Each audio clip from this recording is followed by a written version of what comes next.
Baik, Assalamualaikum warahmatullahi wabarakatuh.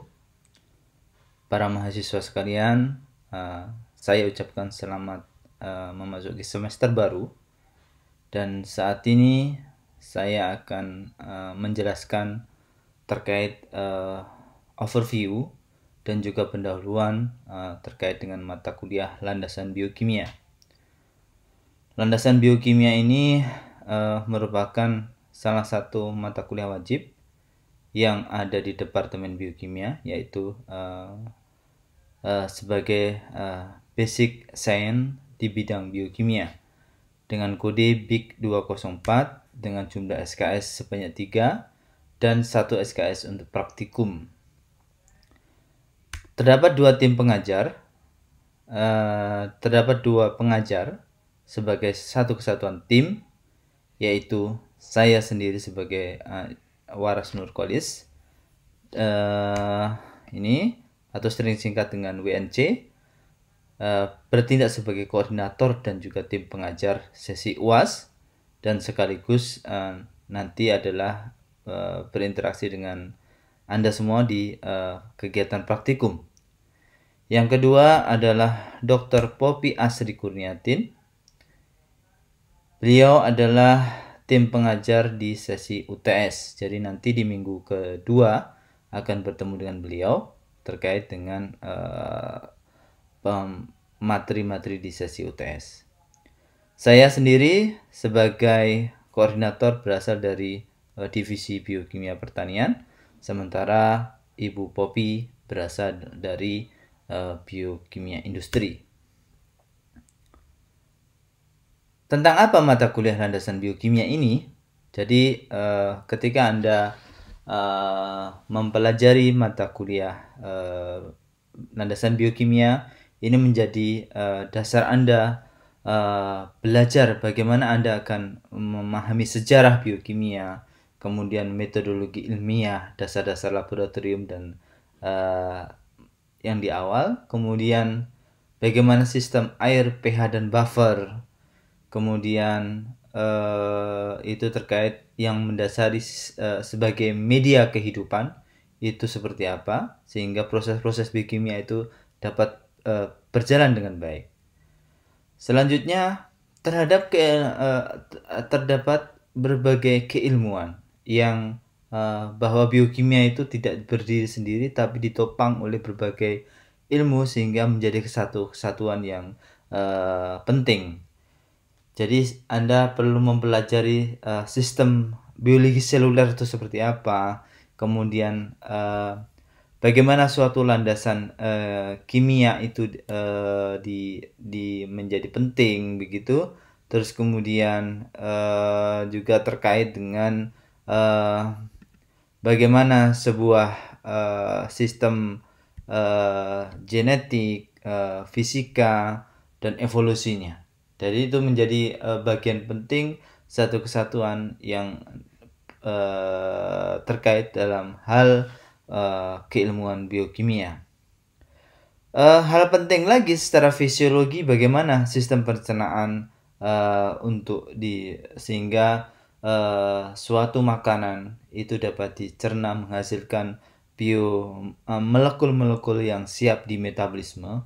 Itu mungkin secara fisiologi menjadi hal penting untuk dapat dipelajari, dan juga bagaimana suatu biokimia itu mendasari suatu aplikasi. Misalnya bagaimana suatu mikroba itu dapat dimanfaatkan dalam bioindustri, misalnya Yakult, ataupun dalam tumbuhan dalam proses metabolisme, dan hal-hal aspek penting lainnya yang misalnya dengan mikroba penambat nitrogen dan seterusnya, yang itu menjadi kesatuan terkait dengan applied biochemistry. Jadi itu menjadi hal penting, poin-poin yang mendasari suatu mata kuliah landasan biokimia ini. Adapun untuk capaiannya,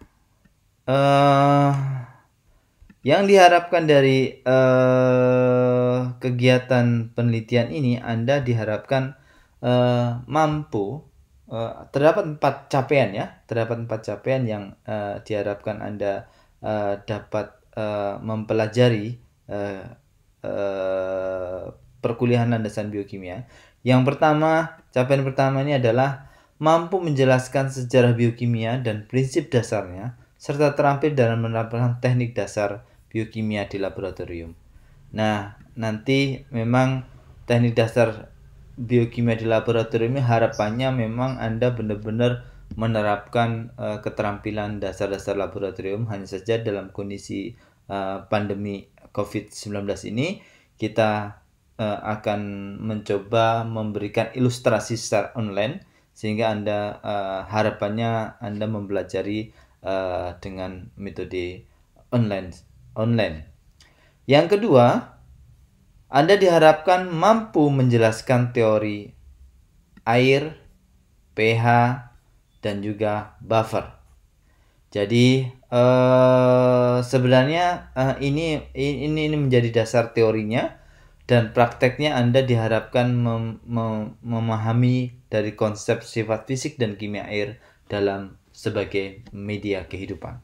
Jadi itu menjadi poin capaian pembelajaran yang poin 2.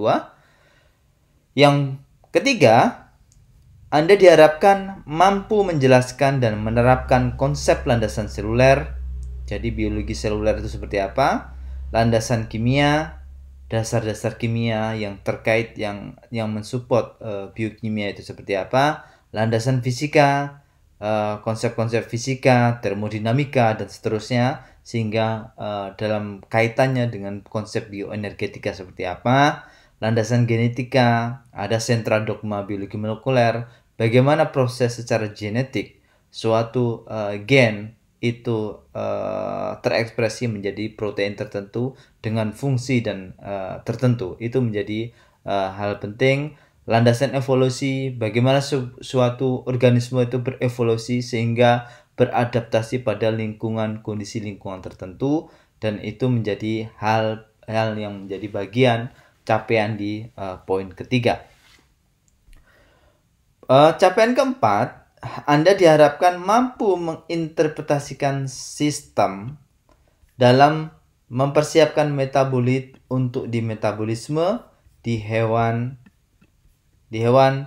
tumbuhan, dan mikroba.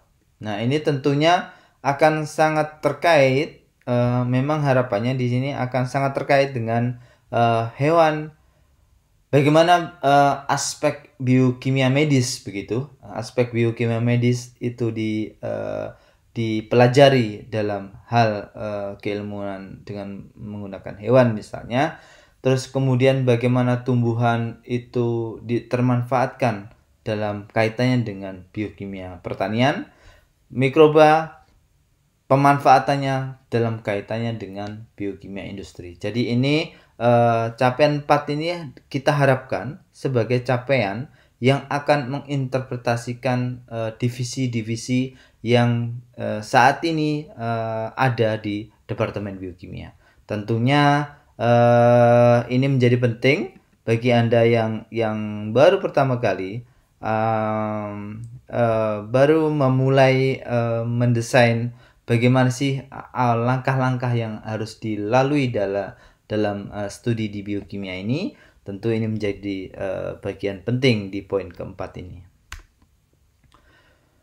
Terdapat 14 kali pertemuan dalam selama perkuliahan. Minggu pertama ini saat ini adalah saya akan lebih memberikan pemahaman terkait dengan overview mata kuliah dan juga kontrak perkuliahan. Kemudian minggu ke-2 sampai ke-7 nanti Bu Popi yang akan menjelaskan terkait beberapa aspek.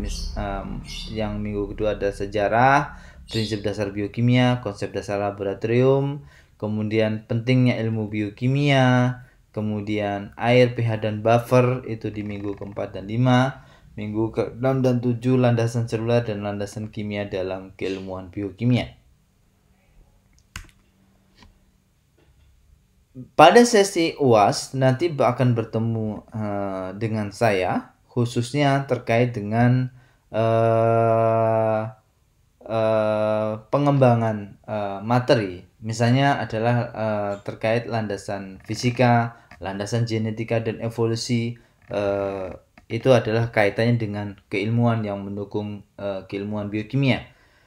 Kemudian ini lebih ke arah aplikasinya, bagaimana biokimia mikroba sebagai strategi dasar nutrisi untuk dapat di metabolisme mikroba sehingga arahnya berkembangnya ke bioindustri. Kemudian biokimia pencernaan, strategi dasar dalam degradasi makanan untuk dapat di metabolisme dalam sel hewan, arahnya ke biokimia medis. Biokimia tumbuhan ini menjadi strategi dasar nutrisi untuk dapat di metabolisme tumbuhan, arahnya adalah ke biokimia pertanian. Jadi ini adalah arah pengembangan biokimia ke bagaimana divisi itu dibangun. Divisi-divisi yang ada di Departemen Biokimia dibangun sehingga Anda di sini nanti akan dapat diberikan contoh-contoh bagaimana riset yang saat ini dikembangkan. Ini beberapa pustaka wajib yang tentunya dapat Anda gunakan, dan juga sumber pustaka tambahan nanti akan kita gunakan yang kita peroleh dari berbagai jurnal. Tentunya akan diupdate sesuai dengan perkembangan keilmuan yang ada. Terdapat 4 komponen penilaian yang perlu Anda perhatikan, bahwa ada nilai kuis dan atau tugas itu sekitar 25%, 12,5% di sesi UTS dan juga 12,5% di sesi UAS. Kemudian ada nilai UTS, nilai UAS dan nilai praktikum masing-masing 25%. Jadi total nanti 100%. Dengan penetapan huruf mutu A itu lebih besar sama dengan 80, AB 75 sampai 79 dan seterusnya. Jadi nilai E lebih kecil dari 45. Yang perlu Anda perhatikan saat ini dan menjadi poin penting bahwa saat ini sudah memasuki yang disebut dengan kurikulum K2020 begitu ya. Nah, landasan biokimia di kurikulum baru itu tidak ada. Jadi harapannya mudah-mudahan Anda akan mendapatkan nilai yang sekitar sini ya, sekitar sini. Jadi Anda lulus semua. Jadi tidak perlu mengulang-ulang lagi, karena kalau nanti sampai mengulang nanti akan membuat repot diri Anda sendiri ya. Jadi mudah-mudahan Anda mengikuti semua proses yang ada sehingga nilainya akan tercapai sesuai dengan yang diharapkan. Jadi tidak minimal kita tidak mengharapkan nilai E gitu ya. Baik.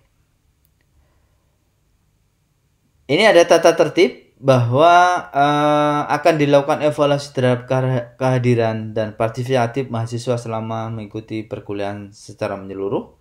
Kalau kita mengikuti IPB, sistemnya adalah 80% mengikuti kuliah dan 100% mengikuti praktikum. Dan harus diperhatikan bahwa absensi akan dilakukan secara online.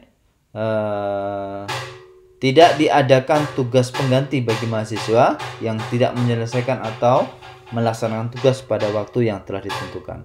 Perhatikan di sini bahwa ada penilaian tugas atau kuis. Jadi penilaian tugas atau kuis itu kita tetapkan di akhir perkuliahan. Misalnya minggu ini ada hari Selasa itu ada kuliah, di 5 menit sebelum kuliah selesai Anda mempelajari materi perkuliahan, itu ada kuis. Jadi tolong diperhatikan dengan seksama terkait dengan jadwal kuis itu. Baik, itu terkait dengan kontrak perkuliahan. Saya sekarang ke pendahuluan. Apa itu biokimia?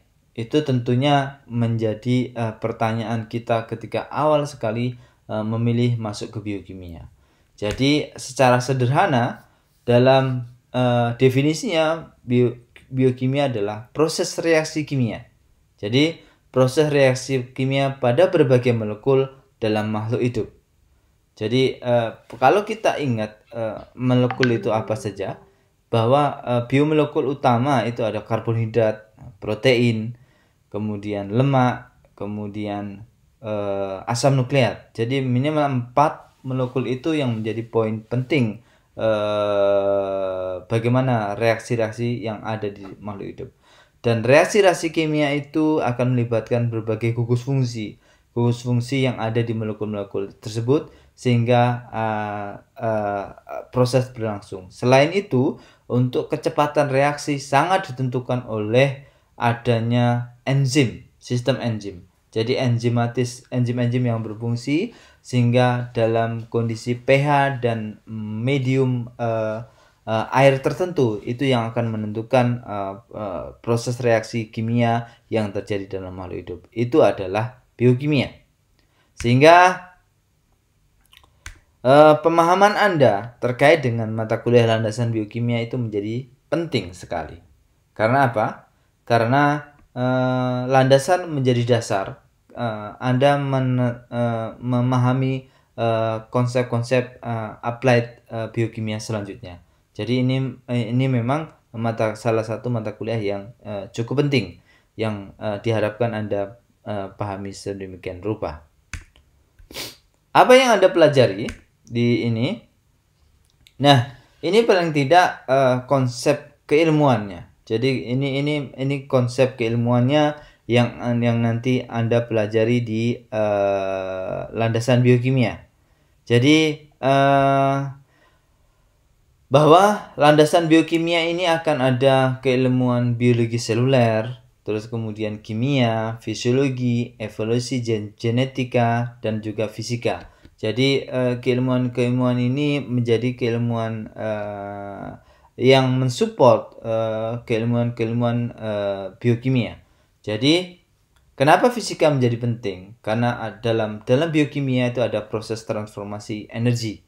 Misalnya termodinamika, kemudian bagaimana energi itu dirubah dari molekul organik menjadi molekul ATP misalnya, itu proses-proses energi, sehingga fisika menjadi bagian penting.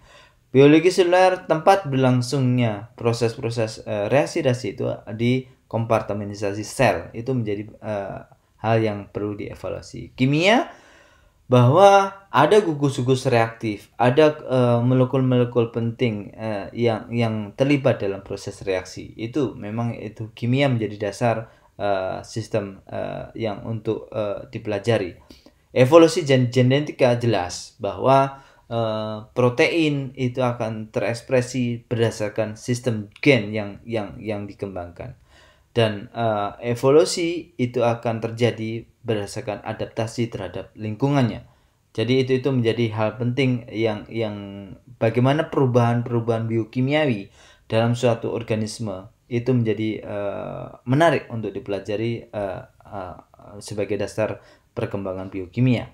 Fisiologi, bagaimana suatu sistem fisiologi yang nanti dapat mempengaruhi proses-proses biokimia. Jadi itu misalnya dalam bagaimana laju fotosintesis tumbuhan begitu, terkait itu bagaimana proses mekanisme fotosintesisnya, sehingga fisiologi dan biokimia menjadi satu kesatuan yang terlibat.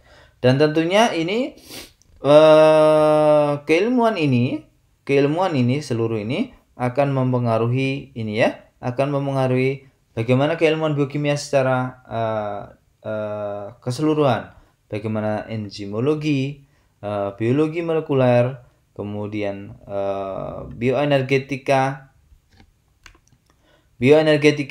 kemudian keteknikan biokimia, biokimia analitik, dan juga bioinformatika. Jadi ini memang keilmuan-keilmuan yang menjadi keilmuan inti dari biokimia, dan applied-nya adalah ini. Jadi applied-nya kita akan bertemu dengan keilmuan-keilmuan yang terbaru saat ini, misalnya biokimia pertanian, ada biokimia lingkungan, ada biokimia medis, bioindustri dan rekayasa. Itu menjadi applied dari